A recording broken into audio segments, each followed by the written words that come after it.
பார்ப்போம் வந்து கண்டுபிடிக்கிறான் இல்லையா. நாங்கள் ரூமில் வந்து ஒரு பையனை வந்து ப்ராங்க் பண்ண போகிறோம். ஆக்சுவலி அவன் காலேஜ் போயிட்டான். அவன் பெட்டில் வந்துட்டு நாங்கள் சும்மா ஒரு செட்டப் போட்டோம். என்னன்னா சும்மா ஒரு ஆள் படுத்துருக்க மாதிரி ரெண்டு லைட்டாக அமுத்திட்டு இந்த செட்டப்பை போட்டு விட்டோம்னா கண்டுபிடிக்க மாட்டான்னு நினைக்கிறேன். பார்ப்போம். இல்லை என்னன்னா மேலே உன் கட்டில் பாரு, ஒரு பையன் படுத்துருக்கான் பாரு. ஜாஸ் வந்தாண்டா மச்சான். வந்து இந்த மாதிரி யார் பெட்டு இப்போ ஃப்ரீயாக இருக்குன்னா அந்த மாதிரி ஈஸ்வர் காலேஜ் போயிருக்கான். எப்போ வருவான்னா 12 மணிக்கு மேலே வருவான். அந்த பையன் 12:30 போயிடுவான். எப்போ வந்து தூங்குவான்னா 1 மணி ஆயிரும். ஃபோன் பேசிட்டுலாம் தூங்க 2 மணி ஆயிரும் அப்படின்னா சஃபி. யார் அவன் இஜாஸ் சொந்தக்காரனா? சொந்தக்காரன்லாம் இல்லை, தெரிஞ்ச பையனா.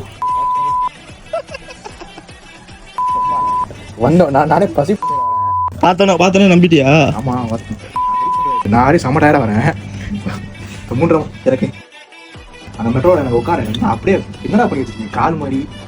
என்னடா கரெக்டாக இருக்கா? ஆர்ட் டைரக்ஷனா? கான்செப்ட் யாருக்குலாம் தெரியுமா? சஃபியோட உன்னோடதா? ஆமாம். ஆனால் அப்படிதான் இருக்கு, கால் மட்டும் தான் இருக்கு. கரெக்டாக இதை எடுத்துட்டானா? வீடியோ எடுக்கிறியா நீ? காய்ஸ் சரியில்லைங்க காய்ஸ். கடைசி ஏமாந்துட்டா அவன்.